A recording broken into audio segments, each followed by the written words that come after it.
Fabulous. Great. Well, I can see them, and if I can see them, I'm assuming that everybody else on the calls can see them as well. So, yeah, this is the Interim Local Growth Plan. It was launched just towards the end of March, so hence the date on the slides. But this is, as Fraser said, the second of our engagement sessions. And if we move on to the next slide, I'll provide a little bit of an introduction to what we're doing today, and in particular, some of the sort of content and questions that we'll be looking forward to getting comments from yourselves. I think for people on the call today, I'm sure that the vast majority of you are familiar with the North East Combined Authority. It's been established almost a year ago. Kim McGuinness elected the first North East mayor. It covers an area from the Scottish borders down to the South County Durham borders, I guess you could say. And the area includes almost exactly 2 million residents and 55,000 businesses. It's become an increasingly diverse economy, and clearly it's had real manufacturing strengths for generations. And you can go back and look at our days around exporting coal, shipbuilding, and then more recently, what we've seen is a transition of those traditional industries, but retaining those strengths in manufacturing, electric vehicles, the top right hand picture on this slide, but also increasingly the creative and digital sectors as well. And we'll come on to talk today about the offshore energy sector and the important opportunity that energy provides for the North East. In terms of the growth plan itself, so it's an important document to discuss and for us to be using within the public sector with national government, and it's aligning with government's industrial strategy. So we're expecting government to publish the industrial strategy later this summer, in June this summer. And in terms of the interim plan, we're using that as a basis to, if you like, spearhead our discussions with government in advance of the national industrial strategy. But it's also a really important document for the region, and it's important that we're clear as a region, about our key assets, our strengths, the opportunities to grow our economy, but also some of the challenges and weaknesses that we need to address. It's a medium-term plan, a 10-year plan, and therefore all the things that we set out within the plan, won't necessarily be delivered on day one. Unfortunately, won't be delivered on day one, or even necessarily within the first year. And it's important that we set a direction of travel. Clearly there's a number of activities that we're thinking about at the moment, and many initiatives which are already underway, and we're wanting to get behind those. And what you'll hear about and see throughout the plan is very much that this is meant to be a plan for the region. It's not a plan for the combined authority. It's a plan for the region.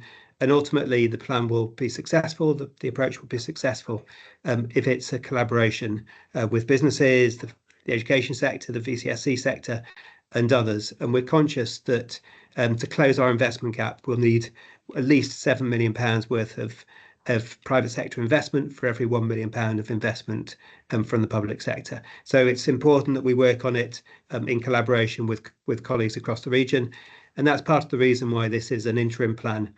So we're keen to get feedback and comments from yourselves today and through the online consultation process as well. And then we'll finalise the narrative, we'll finalise the plan, and look to publish in the summer, hopefully in June or July, after the national industrial strategy has been produced. But really, what I also want to impress upon you today is that we really want to move into delivery. And so for me, the key priority is how do we turn priorities on a page into actions that actually have a tangible impact on business and on residents and communities. And therefore, we're not waiting until the summer, until July, August time before starting to think about how we can, turn principles and priorities into actions. And, again, very keen to hear comments on how we do that as effectively as possible. If we move on to the next slide, and I'll start getting into some of the details of the plan. So the first thing, and it's important when producing a plan like this, an economic plan for the region, that we build on a really strong evidence base, on strong foundations, that we're clear about the assets and the opportunities within the region. And it's also important to try and to pass the the TIPEX test. It has to be clear that this is a plan for the Northeast and it's not a plan for another region within the country. Obviously, that does create some challenges. Some of the assets and some of the issues might be common to other parts of the country. But what we're really looking to do, and hopefully you'll see captured within the paper, we're hoping to be really clear about our key priorities and how they relate to the assets and opportunities here within the Northeast. In terms of some of these key features, I won't go through everything on the slide, and there's an accompanying much deeper and richer evidence base which is available through the links within the plan itself and available through the Combined Authorities website. But a couple of things that I wanted to highlight, possibly a few more than just a couple. But firstly, that it's a diverse economy and a diverse geography. Quite a complicated geography. We've got 3 cities across our part of the Northeast. We've got a number of towns, an unusually large number of towns actually for a region like ourselves, and we also have extensive rural and coastal communities as well. So we've got a mixed geography, which is fantastic and creates opportunities and diversity. And that diversity also, stretches through into the economy as well. We'll talk a bit more through this presentation about some of the opportunities associated with particular sectors.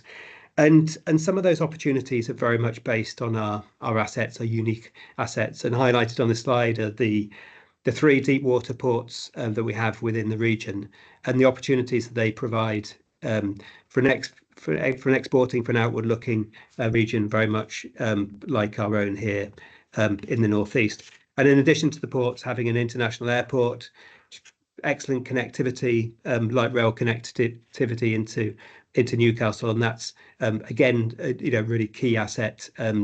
Newcastle International Airport, recently voted the best airport of its size in the country, and regularly receives accolades for its performance.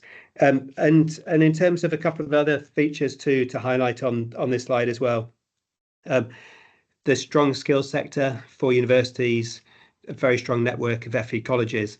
And actually, when you look at the areas of expertise and the courses that those universities and colleges run, a good alignment with the economic opportunities within the region. And from our perspective within the Combined Authority, that's one of the big advantages and opportunities from devolution, is to make sure that there's a reinforcement of, if you like, skills, of sites, of economic development with those key regional strengths. And it's that alignment of activity which is important to get right and to maximise some opportunities for growth and to create opportunities for residents. And in terms of creating opportunities for residents, we do know that on the other side of the balance sheet, unfortunately, if you look at measures of productivity, of overall skill levels, of unemployment, and particularly actually around inactivity, that the Northeast, we have more than our fair share of challenges in that regard. Inactivity in particular is an issue that's of increasing prevalence within the Northeast, as indeed inactivity has risen across the wider UK as well. And partly that's a health issue. So we're seeing instances of health-related inactivity rising recently. If we can move on to the next slide, please. So to give you an overview of the growth plan, so this is to avoid having to go through 40-odd pages of the plan today, but hopefully to give colleagues, you all, enough of an overview of the plan and an ability to, if you like, dig into relevant sections and materials. And there are 3 things in particular that I wanted to highlight. Firstly, that the plan is orientated around our missions. So the 5 missions of the Combined Authority, which have been set by politically: home to growing and vibrant economy. Of course, economic growth is at the centre of economic strategies like this, and we'll talk about a number of elements that are key to that mission. Second is around home of the green energy revolution, and this is important because this is building on our opportunities for differentiation and the particular opportunities facing or that are experienced and benefit the Northeast, partly due to its geography and partly due to its assets and existing businesses and clusters. The third mission is around global trade. So although we're hearing today and yesterday of challenges around global trade, the Northeast is an exporting region. It's also got a very strong track record of attracting investment from overseas. And there's every reason to expect that those assets and those strengths will continue going forward, and we need to remain open for business and be encouraging trade and investment. The fourth of the missions that we highlight is about creating a home of real opportunity. So ultimately, there's no point having economic success if the success isn't actually experienced, and our residents and communities don't benefit from that success. So the plan sets out a number of proposals, and which are really at the heart of any economic strategy, about making sure that people are connected to those opportunities, and that's both through skills and employment, but it's also about recognising the need to tackle some of those challenges around unemployment, around poverty, around deprivation, and particularly around child poverty here in the region. And the fifth and final of the missions that I wanted to highlight today was about a region that we're proud to call home. So it's important to ensure that we're seeing continued investment in housing, in creating communities, in high streets, but also importantly, transport. The combined authorities recently gone through a big consultation exercise to invite sort of comments and perspectives around transport, and is just towards the back end of last month has just published its local transport plan. So that was the first aspect and the longest part of the presentation on this slide about the 5 missions. The second issue that I wanted to draw your attention to is the importance of creating those strong foundations. So, for an economy to be successful, we need to make sure that there's innovation, there's business dynamism, that we're encouraging, we're supporting businesses in those regards. We know about the importance of the digitization agenda, AI in progress in that area. And of course, it's important to continue that push around decarbonisation. There's opportunities for the Northeast around low carbon energy, but we also need and know about the importance of reducing emissions, and of course adapting and being in a strong position to adapt to future expected changes in the weather. And then the third aspect I wanted to highlight was about the importance of thinking about our key sectors and the opportunities to grow the economy, and the very diverse and different needs of those sectors. And I'll come on in a couple of minutes to sort of talk about some of the key, if you like, the unique economic opportunities, the key assets and sectors that we're speaking to national government about, and where the opportunities in the Northeast look different to those in other parts of the country. But it's also important, we also will talk about today, to think about some of those other areas of the economy where we know that aspects like the visitor economy, the foundation economy, professional services, that they also underpin a healthy and vibrant economy here in the Northeast, even if from a national government perspective and an industrial strategy perspective, even if they might be, government might be seeing less differentiation between the Northeast and other parts of the country. We can move on to the next slide, please. So in terms of those unique economic opportunities, and we call out a number of those here on this slide here today. And I wanted to start off by talking about offshore wind and more generally around the energy transition. So the Northeast is in an excellent position to benefit from the deployment of offshore wind turbines. It's got strong assets, got a strong business cluster. And what the map on the top right-hand side of this chart shows is actually off the northeast coast is seen as an area of opportunity by the Crown Estates, and they're very much looking to deploy and increase the number of offshore wind turbines off the northeast coast. And from our perspective, what we want to do is to see deployment offshore match with economic activity of jobs and growth onshore. And from our perspective, when we crank through the numbers, when we look at the growth that's expected of offshore wind turbines, and we look at the size of the assets here in the region and the opportunity to capture a fifth of the market, we see an opportunity for up to 20,000 jobs in renewable energy, to 20,000 more jobs in renewable energy over the next 10 years. I won't go through all of these sectors in great detail, but electric vehicles is clearly an enormous strength for the region. Nissan and its supply chain produces around a third of all cars, a third of all passenger vehicles produced in the UK. That's more than are produced in the whole of Italy. So real strength for the region, and actually part of the exporting strength. Most of those cars are exported into Europe. I also wanted to highlight two other sectors, actually, the creative industry sector and the life sciences sector in particular. And the creative industry sector is very strong and vibrant. It's a very broad sector, includes many different areas of expertise. But what we're seeing at the moment is real investment opportunities in areas as diverse as music, in publishing, but particularly in film and TV.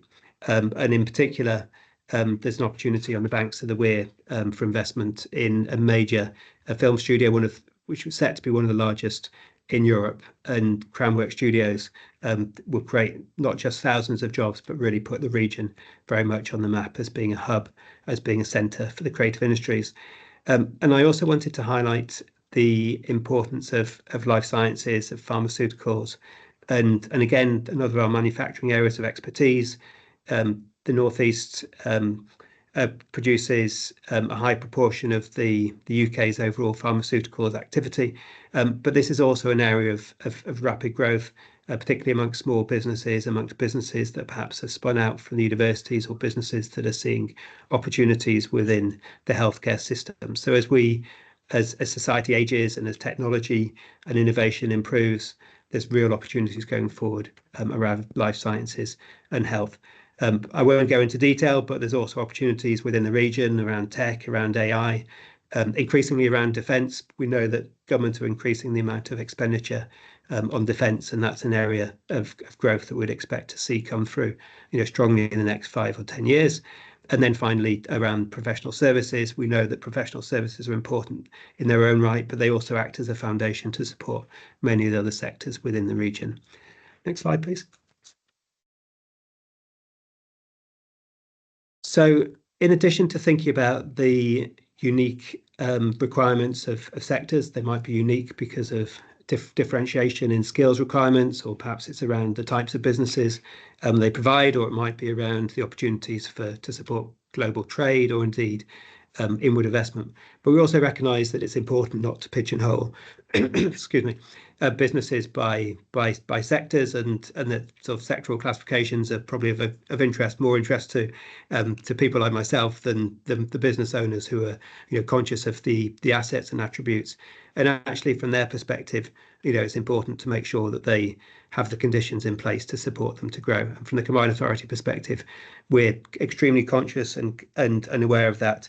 And the need to make sure that all businesses, irrespective of their sector and irrespective of whether they're sort of classified as being in a high growth priority sector by government in their national industrial strategy or not, but we know that all sectors have those opportunities. And from our perspective, we want to see an increase in the business base. The chart at the bottom right hand side, a little bit hard to see, but the chart at the bottom right hand side shows that business density, the number of businesses here in the Northeast, is significantly lagging the national average. We only have just over half of the number of businesses per person here in the Northeast compared to the national average.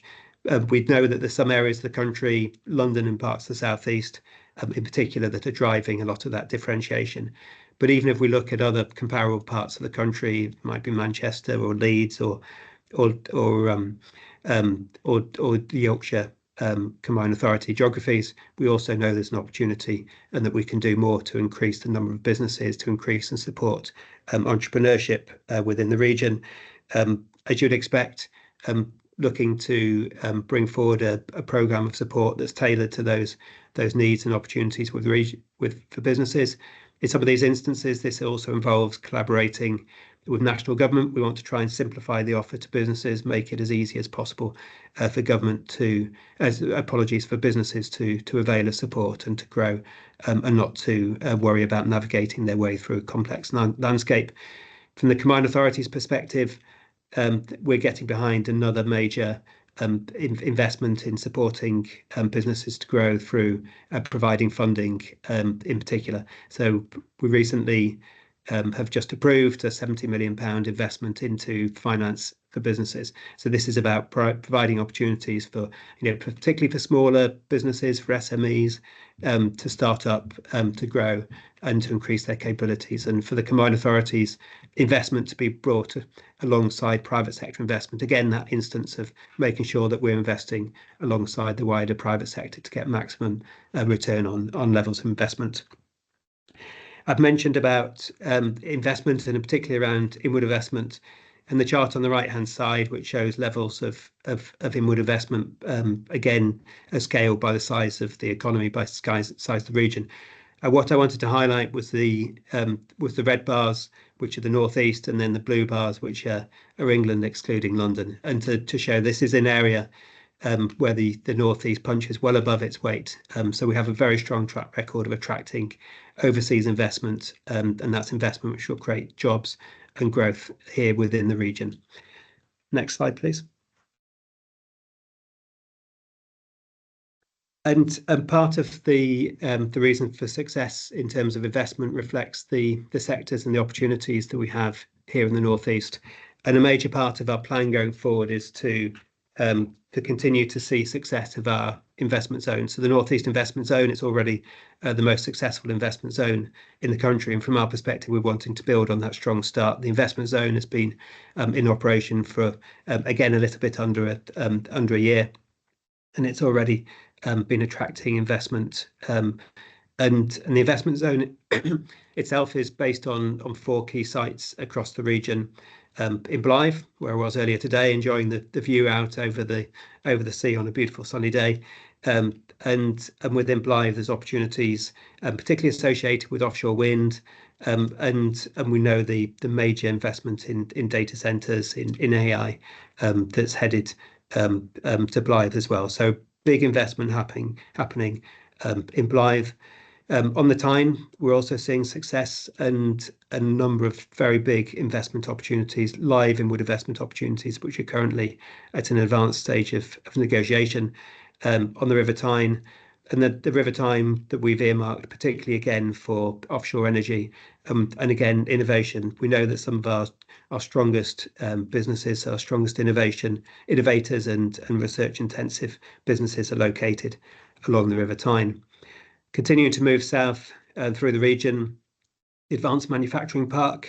So this is a cluster particularly around electric vehicles and automotive production, and that's a cluster based around Nissan and supply chain, and a cluster that benefited from the arrival of Jackco, another sort of company to add to our supply chain depth and strength, and they arrived earlier this year.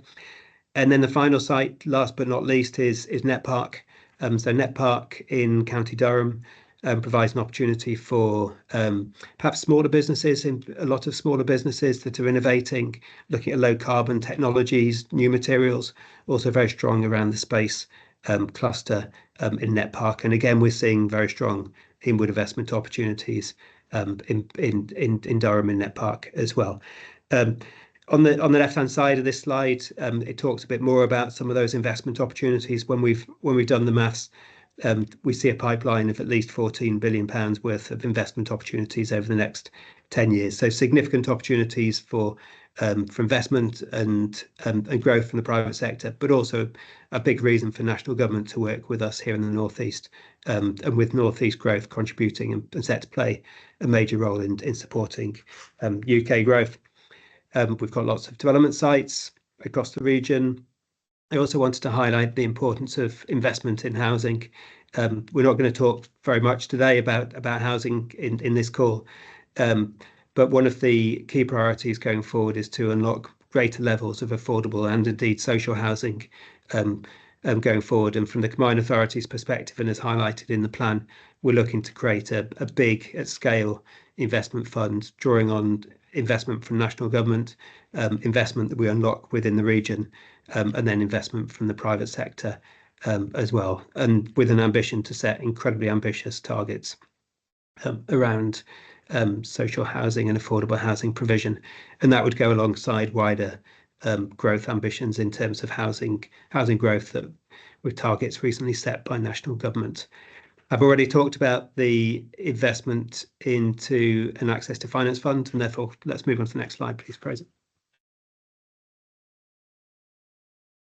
The visitor economy is another important part of our economy, but arguably a sleeping giant. And from our perspective, we see big opportunities for growth, an opportunity that our partners have told us, and partners within the sectors, they see the opportunity to double the GVA of the visitor economy over the next 10 years. So that means more spend per visitor, but also means increasing the number of visitors to the region. And from the combined authorities perspective, we're very much in support of that ambition and looking to get behind particularly a stronger regional destination marketing approach. We want to get behind the sector, and that reflects its importance in terms of creating jobs, but also career pathways, entry points for our residents, but also the fact that the visitor economy provides benefits for our residents, for our communities. It's part of how we demonstrate, and it's part of the reason, the pride that's demonstrated and that comes through. It's part of the reason for the vibrancy of the region as well. So the visitor economy and the opportunities therein, there's multiple benefits. For those of you, I'm sure you've also all spotted the opportunities that are highlighted, or some of the opportunities highlighted on the slide. We've got Hadrian's Wall, we've got the city of Durham, again, another World Heritage site.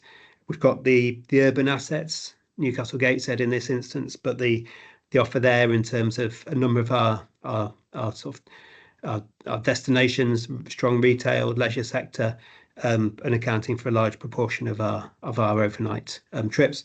And then on the bottom right hand side, we've shown Bamburgh, but we could equally have shown a million other photos and demonstrations across our sort of rural coastal assets that we have as a region. So with such a depth of expertise, of sort of talent and an opportunity within the region, the combined authority is very much looking to get behind the visitor economy.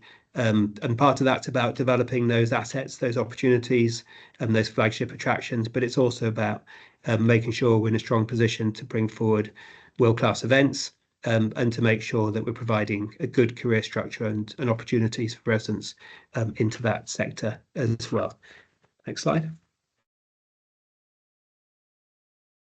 So the foundational economy is an aspect of the economy which is typically overlooked in most economic strategies. The reason why we've wanted to highlight it within the plan is because we're conscious of both its size and also its importance. Clearly, the foundational economy, or the everyday economy, which includes a whole range of areas of activity, from sort of retail and health and care, all the way through to construction.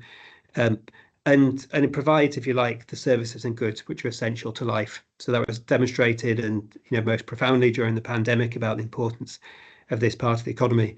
But it's also important in terms of scale. So around half of employment within the economy, within the Northeast, is within the foundational economy, and therefore it's important to make sure that the areas of the foundational economy are supported to provide those great job opportunities, to make sure there's progression opportunities. And we're also conscious that in addition to providing many people with their first job, that it's a sector which accounts for a higher than average proportion of employment opportunities for women, and indeed those with carrying responsibilities. And sometimes that's around flexibility within the sector, to make sure that those and indeed other opportunities within the sector have invested in and valued, and there's an opportunity for progression going forward. Next slide, please. The final slide of substance before sort of concluding and providing opportunity for Q&A as well, is to highlight the importance of investing in skills and improving employment opportunities within the region.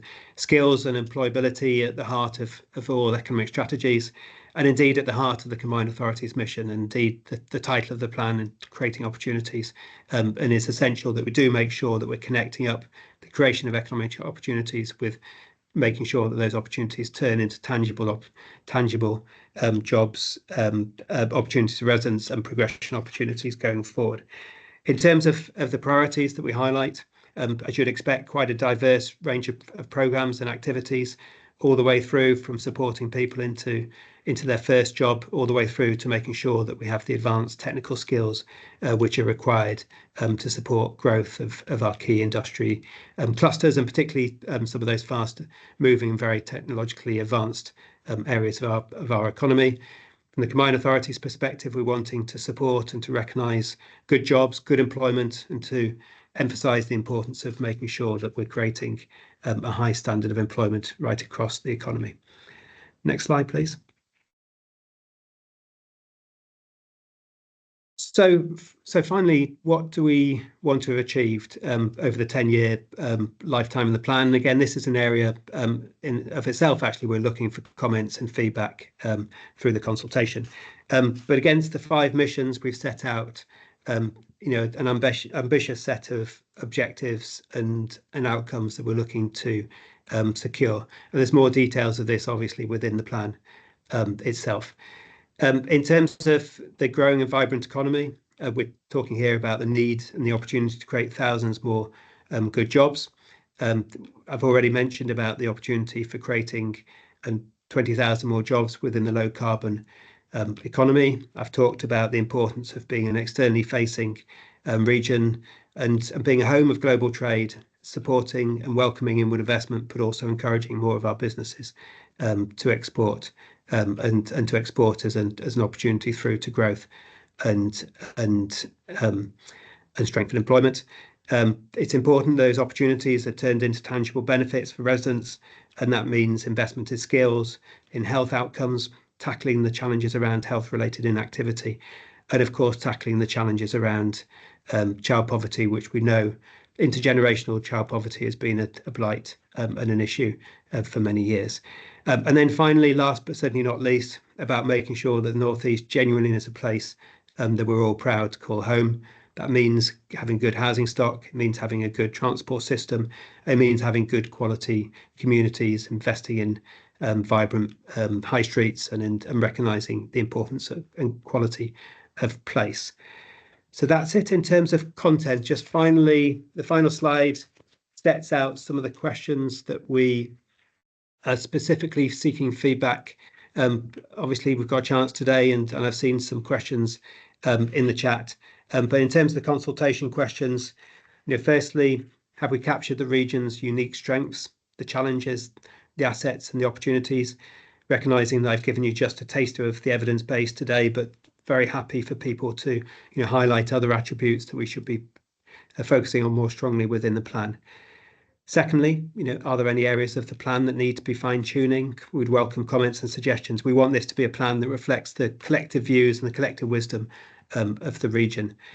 So thirdly, and if you go into the plan in detail, you'll see that the plan talks about the strengths and the assets of the sectors, but also highlights a number of interventions and priority interventions over the next 10 years. Would welcome comments on whether they're right interventions and right priorities, but also, are we missing any other opportunities? And then last, and again, not least, it's about making sure that we genuinely are working with you all on the call and other colleagues to make sure that it is a collaborative local growth plan, genuinely a North East plan for creating opportunities for all.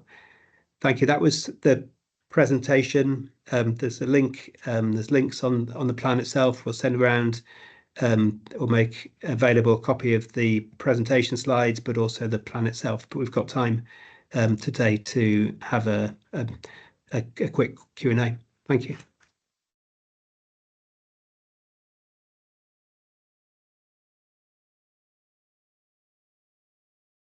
Great. So I am happy to. Should we start off with questions that are raised by colleagues, and then we can come on to the chat afterwards? But I'll bring forward Colour in the first instance for the first question. Hi, I'm one of the women involved in the Million Women and Girls campaign. So obviously we've been looking closely at the growth plan through that lens. And first of all, just want to say how fantastic it is to see that focus on child poverty, because obviously that is important in its own right, but it maps right onto women's poverty as well. And it's great to see the foundational economy in there. We're very aware that the foundational economy is not included usually in plans like these. It's a really important bit of the sector. And as you say, does employ a lot of women, although that can sometimes be a double-edged sword because some of those jobs are part-time and not particularly well paid. So that's something to be aware of, and I'm sure we'd all like to see wages in the foundational economy go up. But my real question today is, would absolutely agree with the areas and industries and sectors that you're prioritising.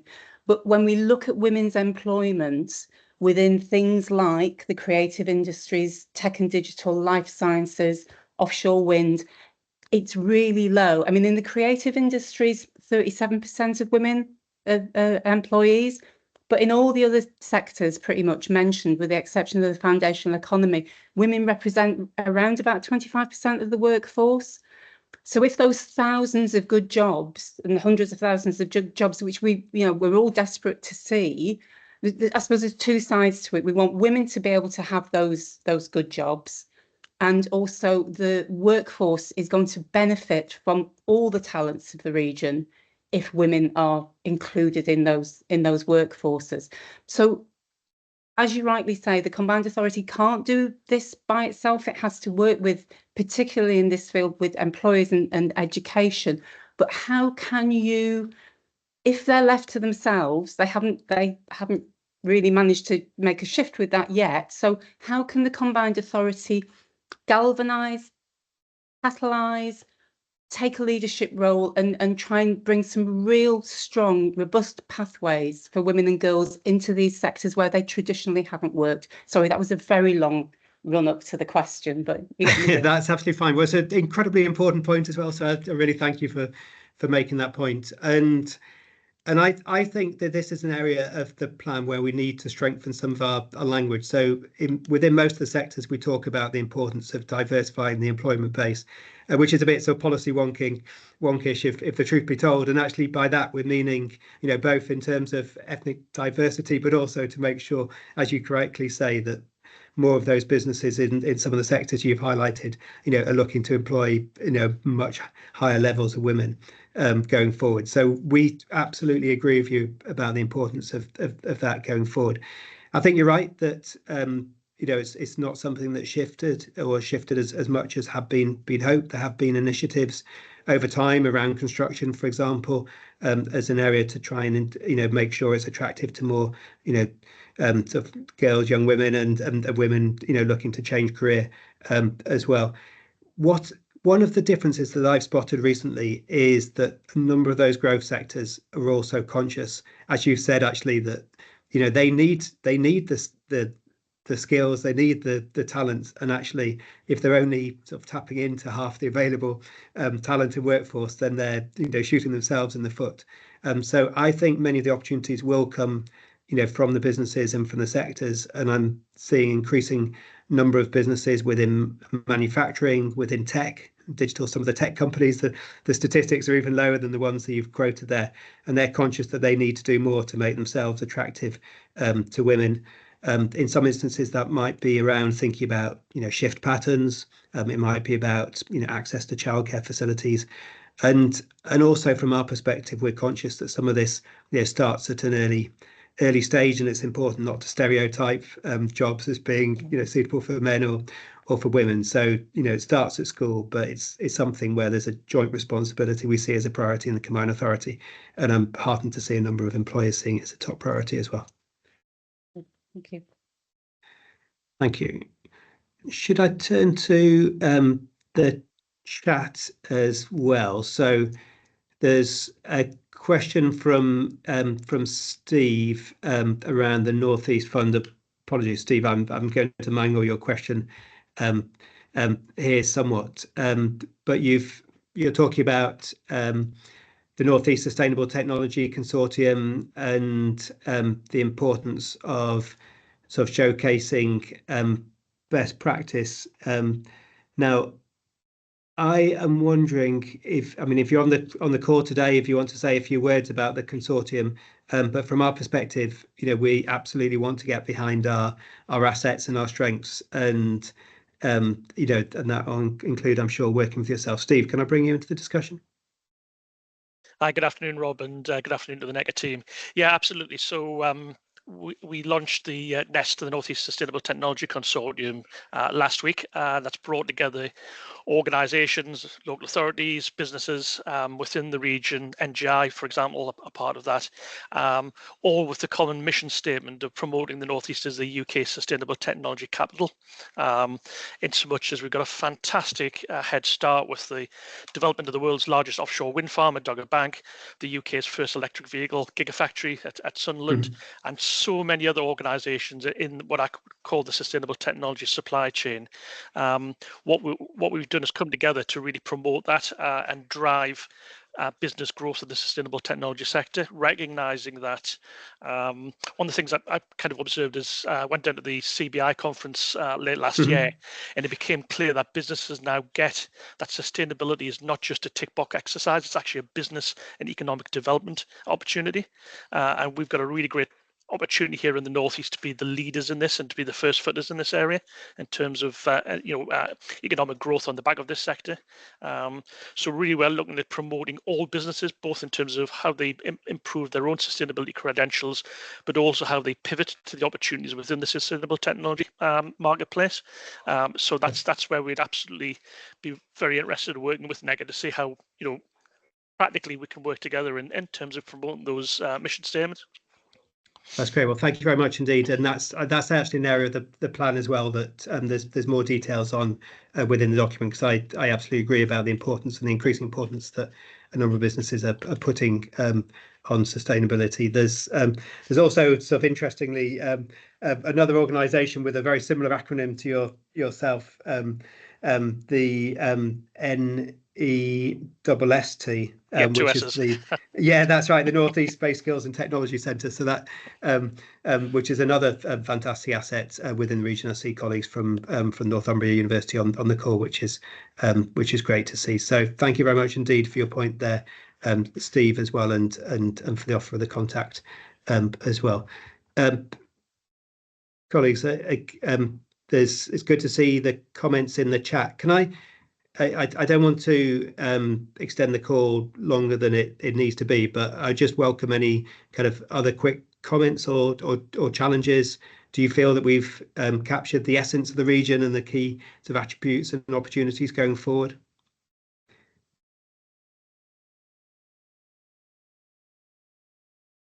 And what I should say is, in terms of the links that we'll provide, this is a genuine opportunity. It's important that we do hear, that breadth of opinion and voice, and that we're able to sharpen our propositions. And we, from our perspective, we're wanting to go into bat for the region, and to help sort of create those opportunities for all our residents going forward. Fabulous. I am looking through the conversation in the chat, and there's some fantastic points. I don't think there's any particular questions within it that need to be addressed. So unless I've missed any hands which have gone up, my suggestion, Fraser, is that we thank people for their time today. It's been really fantastic and an honour to have the opportunity to talk about our proposals going forward. Would love it. We would love it if you're able to provide comments and feedback on the plan going forward, and we'll make sure that we incorporate those comments and those suggestions as we finalise our plans going forward. But without any further ado, thank you very much indeed for your time this afternoon. Have a great rest of the day. Thanks, Rob, and we'll